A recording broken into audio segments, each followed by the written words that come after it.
And welcome back. We are about to venture off into our first segment for this morning. Very important, then again, very informative. EntreCON 2017 is right around the corner, the third annual entrepreneurship convention. And we've got the folks in to tell us all about it. As a matter of fact, we've got Hero Balani. I love the name that much, I could tell you. Manager, BelizeINVEST Generation. And of course, Nilda Riverol, Business Advisor, SBDCBelize. Guys, good morning and welcome. Good morning. The third one is around the corner. My goodness, it feels like it was just yesterday when things got started, huh? And now we're about to venture off into the third one, EntreCON 2017. Now, can you give us a little background on it? Tell us about it, the Entrepreneurship Convention. Sure. Yes. It's been around 3 to 4 years that the Small Business Development Center, which is a unit of BelTrade, with the function of developing and promoting entrepreneurship and also enterprise development, we took over the celebration of what we refer to as the Global Entrepreneurship Week, which is normally celebrated globally in the third week of November. So over 150 countries are part of that initiative, and Belize is one of them. This year, we decided to extend the activities not only for a week but for an entire month. Wow. So we're launching the Global Entrepreneurship Month this coming Friday. You know, I could already see the success or hear the success from the fact that from 1 week to a month. Why is that? It has been an experience. When we started the Global Entrepreneurship Week, it was like 1 or 2 events. But essentially, we extended the activities on the event, and now it's more than 1 and 2. Wow. So it's because of logistics, and because we want the attendance rate to increase as well. If it happens in 1 week, you know, it's like we're promoting too many events, and then some people might make it, but they might not make it to all the events in 1 week. So we decided to give more flexibility to the participants, you know, for us to extend and give some time in between the events, because it's many of them, and all of them are very interesting and have a lot of information and opportunities for aspiring entrepreneurs or existing entrepreneurs. Wow. It does give us an opportunity to talk about entrepreneurship in Belize, and I think how we fit in the global context as well. And we know with the establishment of BelTrade and its other units, which you guys are here to represent, that there has been more of a push and advisory role involved in building entrepreneurs in Belize. So let's talk about where we are today and how Belize fits in with the region and the rest of the world. Sure, it's a pleasure for me. I was once a business advisor, but I'm the manager of the Small Business Development Center. Yeah. But business advising is one of the core functions that we offer at the center. Yeah. And entrepreneurship, a lot of people refer to entrepreneurship as, okay, I'm going to start a business, and once that happens, that is entrepreneurship. But entrepreneurship is way more than that. Yeah. We have a national entrepreneurship strategy that was endorsed and launched in 2015.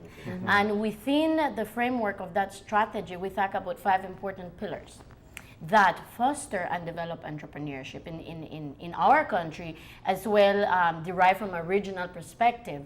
Those 5 pillars talk about institutional articulation, which is very important. We talk about the business support environment. In order for us to foster entrepreneurship, we need to have an environment that is conducive to doing business. That is very important. And I'm not going to get into that topic because it's very intense. I'm very passionate about that. But we also have the other aspects of mentality and culture. And you might not believe it, but the media is a key actor within the entrepreneurial ecosystem. You know, talking about culture and mindset, you know, where are we with that particular aspect of developing entrepreneurship? And then we have our educational system. So a lot of the activities that we do and the events and the why of the Global Entrepreneurship Month is to work with the aspect of mentality and culture. We want to stimulate entrepreneurial thinking. We have a report called the Global Entrepreneurship Monitor, where, you know, if we go back a couple of years back, you know, Belize would have been, I don't know how to to state it, but not in a position where we could say we're okay with entrepreneurship. But there has been so many initiatives from the policy level and also from a national and local level that have integrated a lot of the actors that play a very important role in the ecosystem. And we are very proud to say that the most recent Global Entrepreneurship Monitor listed us in a very good position at a global level. So there has been a lot of entrepreneurial activity in the economy. You know, from the center's perspective, we have been facilitating financing. We have been putting measures into place in how to foster and make that process of entrepreneurship easier. I want to expand on the mentality and culture aspect, because from my perspective, I see it in two ways. Obviously, you would know from the entrepreneurship side, those who perhaps want to think about it but never venture into or build their own barriers, or can't see themselves going beyond existing barriers. But we also have from the other side as consumers, where for years we hear about buy in Belize, spend your money in Belize, being open and receptive to new businesses and new products coming out of the country. So you have the public aspect where you want consumers to believe in the quality of Belizean products and services. And then you have your entrepreneurs who have to believe that they can survive. So how do we tackle this? Where do we start? Let me add the aspect of education, mentality, and culture.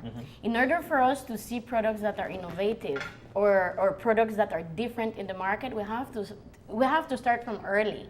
So it's the mindset is how do you stimulate that innovation aspect. A lot of the products or ideas that come to the center might be because, oh, I saw somebody doing it, or because this one was successful, I can also be, which is good. We're not saying that it's a bad thing, but how do you foster that aspect of innovation where, yes, I might bring the same product, but there is something else that I have in that product that makes it unique. So it's a process, Marlene, of working with the aspiring entrepreneurs from an early stage where you're stimulated that thinking, how can we get them to think outside of the box. So that's one of the objectives as well as part of what we're doing this month. To add to that, Marlene, a big aspect of training the entrepreneurs or giving them that business advising is from the get-go to ask them to do a market assessment in Belize and study the Belizean consumer. Now, us as the Belizean consumer are quite different from your run-of-the-mill consumers that are from different countries. So before you even start to venture off into thinking, okay, entrepreneurship, I want to start a product or a service, I need to first ensure that there is a market, or at least think through that there is a market that will buy my product. And I think sometimes entrepreneurs don't give it much thought, but we again, BelTrade will stimulate that thought for them to really think through at the center. And you go in, you get the advice, and you say, hey, will Belizeans buy my product? But on the cultural aspect, I will add that, again, buying Belize and buying locally supports the economy. So again, this is like where Nilda said, that more promotional initiatives, even from the media or education, where we try to stimulate that will help. Cost is another factor. When you think it through, sometimes local products are not as cheap as products that are imported. But again, you need to think through and say, hey, if I buy this local product, I will stimulate the economy. I will contribute back to the entrepreneur that made it, or the family. And so that is really kind of the thinking that we want to go through. I think that idea of innovation is a very important one. I think even when you talk about, and we now have children who want to be business owners and want to own their, I mean, that's a great step in terms of understanding the mind shift that's taking place within the country. But it means that the innovative mind needs to be developed in the adults who are now venturing into entrepreneurship. And we know the concept, obviously, of unique sales point and being able to differentiate yourself in some way from what's imported and what's locally available. How do you go through this process with entrepreneurs? Because that copycat model that you spoke about, it's crazy. And it's, I mean, I'm not an entrepreneur, but it's got to be disheartening. I set up a barbecue stand, for example, and I start doing well, and I say I'll do late night barbecue or lunchtime, and then 3 more are down the block because they saw that I'm making money. So it cuts into my profit. So let's talk about how you can speak to entrepreneurs about being able to develop their USP and being able to understand that perhaps just doing exactly what somebody else is doing isn't the best way to go? Well, like Hiro mentioned, one of the roles of the business advisors is to work with the entrepreneurs to do a thorough assessment of that business idea. And one of the first things that we ask them is, what need or problem is your product or service addressing. That's very important. A lot of times we go into business and what we refer to as entrepreneurship by need, because we want to do something else, or because we were triggered to start our own business because we need an additional income. We don't look at the opportunity aspect. Is this business scalable? Can it grow, or will I remain micro? So it's very important for us to address it from a perspective of how big is the market. A lot of times they go into business not thinking that they're competing for the same consumers.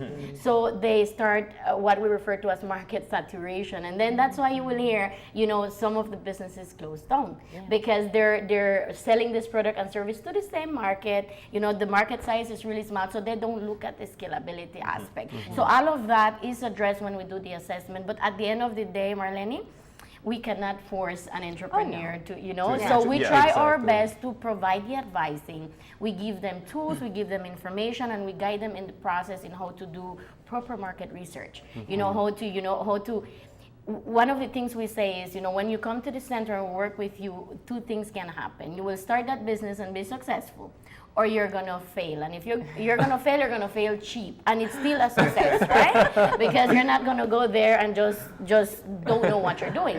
Or you're not gonna come back to the center. And to us, that is still a success because you did not start a business that would have failed in the longer run. What's your success rate of new businesses coming through the BelTrade or through the SBDC? I could tell you from a perspective of the startup rate, in terms, it's around 90%. So they move from idea to startup. From idea to startup. And one of the things and what makes Global Entrepreneurship Month very unique is that we bring those success stories as well to the events, because the only way that we can stimulate someone to think that they can also do it is they want to hear, they want to see, this person started, how did that person start, with what resources, because a lot of times they think, I don't have the money, and they think that if they have the funding, that is what's going to make a business successful, and it's not rightfully so. And what about tracking startups? The tracking of startups, how many of them make it beyond the first 3 years, the first 5 years? We do that. We have been operating for 5 years. Actually, yesterday was our birthday. 5 years. So we would be doing that maybe around next year. We normally wait for a period of time before we do a research of that extent. But so far we have been following up with them, and like 5 to 10% of the total, and we have like over 100 startups that we have supported. But the services that we offer is not just for entrepreneurs and pre-ventures. It's also for existing enterprises. We provide capacity building, and we also help them in other needs that they may have. Have we seen a rise in folks trying to get that information or trying to better themselves as entrepreneur? That's one. One of the things that I've seen or that we know is that to actually build on your capacity when it comes to business is actually putting yourself out there, as in the word that I'm looking for, expose yourself. Marketing? Now, you mentioned something very important in terms of service, and I venture off to another country and saw Wi-Fi in a taxi. So I was like, what? But these things actually stimulates the mind, because it's very important, and we don't see it here as yet. So that's another idea to venture off into. If you want to ride this cab, you could get some Wi-Fi. The ride is normally $7. We'll charge you about $9 or $10. For the Wi-Fi. Yes, for the Wi-Fi, because that's the way people are actually communicating nowadays. So that's a very good in terms of innovative thought. But going elsewhere to see what happens. Have we seen this rise in entrepreneurs actually going to the spot to eventually get some more information to better off themselves? Is there a rise? Yes, we do not promote our services. A lot of of what we offer is because of client referrals. You know, the fact that our own clients are telling other entrepreneurs, you know, you should go here. It's very important. As well, we believe in partnerships. You know, how do we get the word out there is through our key partners, which we have over 50 across the country. Yeah. We are one center located in Belize City with a staff of 7, including me as the manager. So imagine. Yeah. And we have what, 13,000 MSMEs operating in the country. We have impacted maybe 6% because of the extent. And remember, we have the rural areas as well. And let's not forget they also form part of the MSME sector and of the individuals that need our services. So we have reached out to them, and they do come to us, you know, asking for support and to acquire that information. We are developing an initiative, I mean a product, I call it a product, which is a tool through a project that was funded by IDB, where we're developing an advising app. To kind of bridge the gap that exists, you know, because we're not physically, and we cannot physically be there all the time across the country providing the services. So what we're doing is we're developing this app that will provide you with advice. If you want to start your business, or if you have a question, you download the app. Of course, you need to know about smartphones and all of that. So ICT, if you're going into business, and we provide some basic training on that as well. So we are encouraging our clients or aspiring entrepreneurs or even existing entrepreneurs, you know, to use the tool instead of depending on the center, you know, to be there. You know, you could use technology. Definitely. So yes. So now, Hero, you have to talk to us about one of the greatest perceived challenges in venturing into a startup, which is how do you get the money? How do you get, whether it's in local investors, international investors, accessing credit through financial institutions? Talk to us about what is the real situation in terms of being able to access the finances you need. Definitely.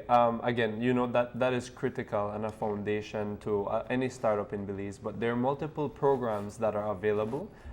Through SBDC and BelTrade, we have several memorandum of cooperation with credit unions and banks such as, you know, DFC, we have La Immaculada, or different credit unions in Belize that we partner with. And what happens is that we would advise them through the process, and you let the banks know that you are a client of SBDC and BelTrade, and they look at that and they see, okay, you have a business plan, because again, when you go in for financing, that is often a requirement. So we have seen that we have been able to allow a lot of entrepreneurs to gain access to financing. Now, of course, on Friday, to kick off Global Entrepreneurship Month is the Emprende Award ceremony, which again are some grant funding opportunities with seed capital. So we always encourage entrepreneurs that when we have these opportunities at BelTrade to really look at them and try to apply for them. Yes, they are competitive, but again, getting seed capital to start up your business, it's that push, and you know that many entrepreneurs need. Now, when we look at angel investors, what are angel investors? So they bless us. They don't bless you. They don't bless Good you. luck. But angel investors and you talk about investment partnerships is something that we are looking at keenly at SBDC and BelTrade. But one of the aspects of angel investing that we need to get clear is that an entrepreneur, if I would like someone to invest in my business, I will need to share information. I will need to disclose my financials. I will need to ensure that they have a say in a part of the business. So we have been working with the Chamber of Commerce, with different members of the private sector to look at an angel investment network. And this is something that is regional as well. And that is something, again, that entrepreneurs in Belize will have to, again, it's a cultural aspect that because people like to keep their financial information, so even the projections. Exactly. But this is something that they will ask. I mean, if I am putting, let's say, 50,000 into your business idea, I am showing you that I have faith in it, but you need to also meet me halfway. Of course. So these are different types of financing. It's through the financial institutions, it's through seed capital or grant funding opportunities, and then we have angel investments. So again, we're doing the matchmaking through that. Yeah. And do you have a lot of interest of local and even regional investors who want to help with startups? We do. We have a few, but again, it's finding the right match in the right sectors, and that's what we're looking at. So tell us about Emprende. Is that the Shark Tank like one? Yes. Wow. I love Shark Tank, by the way. Yeah. We've had actually, we're like Hiro mentioned, we're launching the entrepreneurship month with that. It's the closing actually of the project. Okay. And we are being highly positive that the initiative will continue because it has been it has been very impactful. We have funded around 60 to 70 startups where seed capital was granted to them. It's a grant. Between the last one was up to 11,000 Belize dollars. Yeah. And the first batch that we funded was up to 14,000. Wow. So it's grant money that allows you to start your business.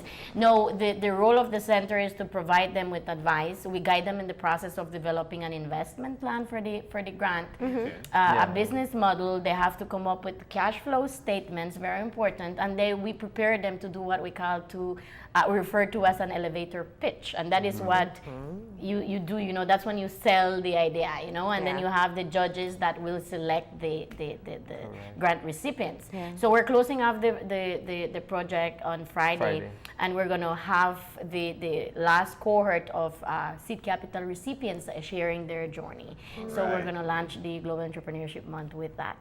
Well, it definitely sounds like a success, and I say this from the standpoint that Belizeans are actually venturing off into entrepreneurship.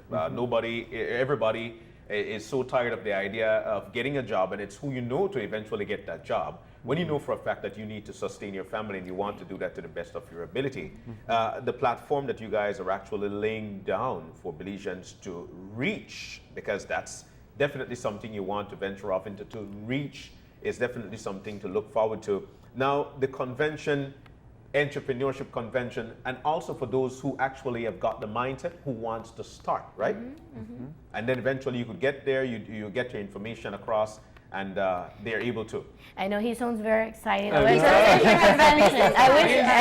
hope you the reason why I'm saying this is because a lot of people are venturing. This is very important. That's the reason why at the start of the show we mentioned the information coming out of this is very important.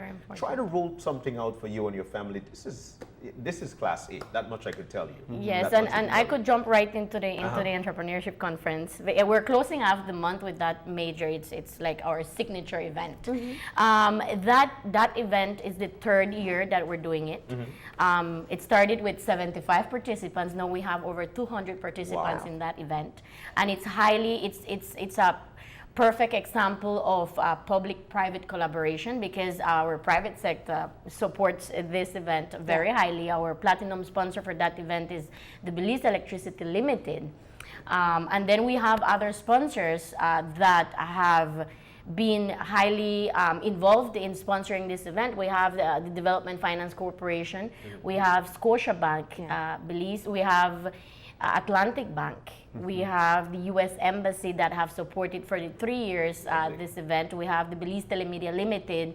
I don't know if I'm missing any Sempromipe, which is the Central American Center for the Promotion of MSMEs. And we have other sponsors like CITO, we have Quality Poultry, we have CPBL, we have Running W supporting this year's EntreCON. And what we have as an objective for EntreCON is to enable or to have a framework, a platform for aspiring and existing entrepreneurs to come in one location to acquire the information that you mentioned. You know, we have a lot of the important actors within the entrepreneurial ecosystem attending that event: financial institutions, educational institutions, business support agencies, and very important, just to mention, within the day's agenda, we're going to have a very experts in the field of financing. Wow. But this year we're focusing on non-traditional financing, which is the same angel investors. Correct. Marlene was like, what is angel What is- investment? I want to know what is that. And that is the stimulation that we're creating. Because we want to share, those are pictures of last year's EntreCON. Like you can see, it's very dynamic. So we're going to be bringing experts, international experts or speakers on the topic of how do we build an innovative entrepreneurial ecosystem. You know, what role do you play as a stakeholder? And then we're going to talk about non-traditional access to financing, and that is a very important topic because we depend. Because we think that commercial banks and development banks are the only source of funding that we have, but we have like crowdfunding. You know, who knows about crowdfunding? You know, or if you do, you know how many, what is it? So we want to elaborate on the information and the opportunities that exist for entrepreneurs. So. Definitely. You know, for a lot of folks, they might not even know that these things are actually out there. So the platform that you guys are using definitely is good. Now, who can sign up? Where do I sign up? And is there a cost to actually being a part of the convention, and where is it going to be held? So yes, there is a cost. I believe that the early bird special is now closed, correct? Yeah. So that cost is now is it 75? It was 50 early bird. Yeah, it's not really a lot, and you get value for for the price. But it's $50 to participate. I could extend it to today. You know, so we only have limited spaces. We had of yesterday, we only had 35. I haven't received the most recent, but we have 33 spaces available. So, you know, it's first come, first served basis. So we invite anybody who is interested in attending the event to sign up. And the event will be held at the Belize Western Biltmore, and you can sign up at BelizeINTRECON.com. So there is a website. You go online, you express your interest, and you can read more about the event, like what is this year's theme, which we have as connecting ideas, creating opportunities. It has more about the business hackathon, the different events that lead up to the National Entrepreneurship Convention on November 30th. Now, if I am already somebody who ventured into creating my own business, and it's slaving over your own business for the beginning. It's a lot of work. You know, I think entrepreneurs are very brave souls, and for many people it's innate, and some people are pushed in that direction. But why would I take a day off my business that requires so much of me to attend EntreCON? What would I benefit?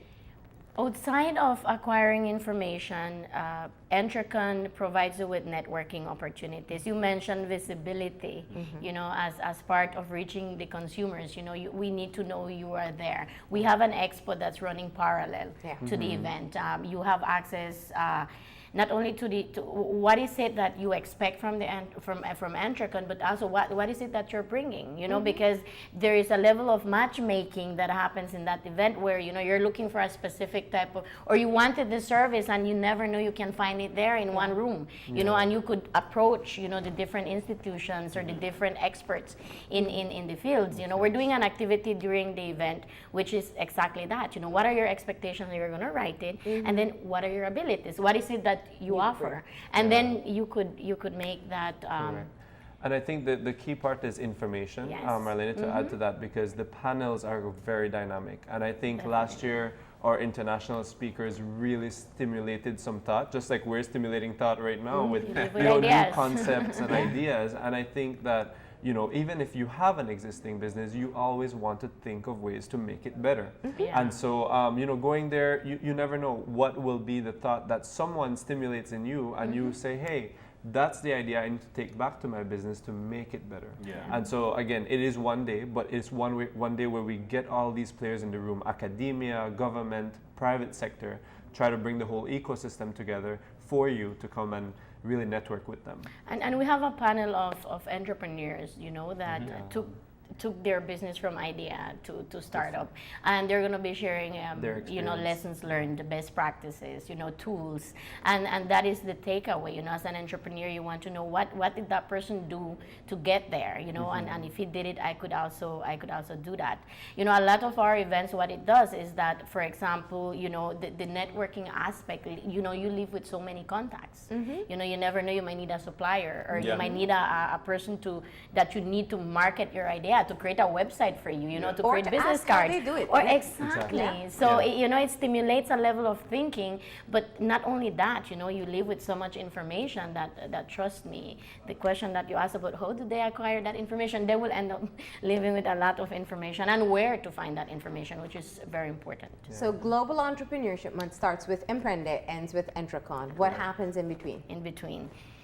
We have a whole calendar of events. Let me go into the high school. Yeah, try to simplify. Yeah. Next week we're doing if you see the 7th, the 8th, and the 10th. Correct. For the first time, we're integrating this initiative, which is working with the educational system. Yeah. Perfect. Yeah, so we're taking what we refer to as our entrepreneurship labs. You've heard about the labs you do in biology. Yeah. It's a similar concept, but this is entrepreneurship. So instead of me telling you, okay, in text, this is, or in theory, this is what entrepreneurship is, we're taking activities, we're taking tools, so that you could actually, hands-on learn what is entrepreneurship. So we're doing this with two junior colleges and one high school, across Belize. So it's a pilot initiative that we're doing, and we are hoping that it could extend to other educational institutions in the long run.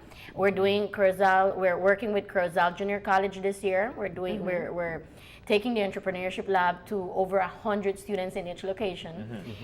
Then we're heading to Independence High School, and then Belize.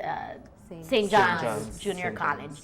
So we're doing an entrepreneurship lab, and we're also taking successful entrepreneurs in the area, in the specific districts that we are working with, so that they could share their success stories. And the students could have that ability of asking questions. Now imagine brewing kids up. We had a segment with I think it's Horizon Academy, whereby they did their own fair, and the young children, entrepreneurs, making their own monkey products. butter. Yeah, and and people are actually buying, so it gives them the mindset. I want to say a big kudos on this aspect, for the fact that you're taking it into the schools.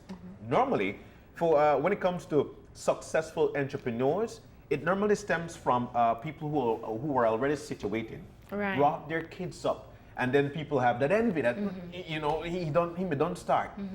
Now you guys are actually taking this into the schools, and you're brewing now entrepreneurs. So we have to see a success with this when it comes to. It's very important. Schools. So now your funders and John are holding you accountable. Everything must start in the schools from where you're young. Definitely. This is how we. The educational institutions have caught on, and they have even put in curriculums and courses that involve entrepreneurship now. Definitely. So. Like the Marketing Expo at the University of Belize. We've also had some very innovative projects displayed here. Definitely, and we're also, just to add to, because the discussion is on education, within the agenda for EntreCon, we're going to have a panel on that exact topic. Are we graduating students that think differently? What is our educational system? What do you envision? Where are we? And what do we envision for the future? What do we have to do to get there? And we're going to have some excellent panelists. We're having the CEO of the Ministry of Education. We have the president of the University of Belize sitting in that panel, and we're bringing in Independence High School, the principal of Independence High School, who is a highly dynamic person, and sharing what he's doing in the context of integrating entrepreneurship into the curriculum of what they're doing. No longer academics, but something else. And not just in your business courses. Yeah. But Nilda and Hero, the reality of what life is today, especially in this country, is the economical standpoint that we are at this particular point. There are a lot of people who would want to venture off into entrepreneurship, but it's like, and then touching something hot, like you don't know what you're going to do, and you're afraid to lose because you don't want to be in a hole. Now, as a business advisor, what do you say to these people? Because I'm sure a lot of folks are looking at this episode and then saying, you know what, it's something that I want to venture off into, but I don't want to lose that money. What do you say to these people? One of the things that we always say is that if you're afraid and if you have that risk aversion, you know, mentality, then it's not for you. Not really what describes an entrepreneur. Money wins no money. An entrepreneur Is a risk taker. You know, it's a risk taker. You know, these people come with the mindset of, you know what, I'm going into this venture and I'm going fully into this with knowing that I might fail.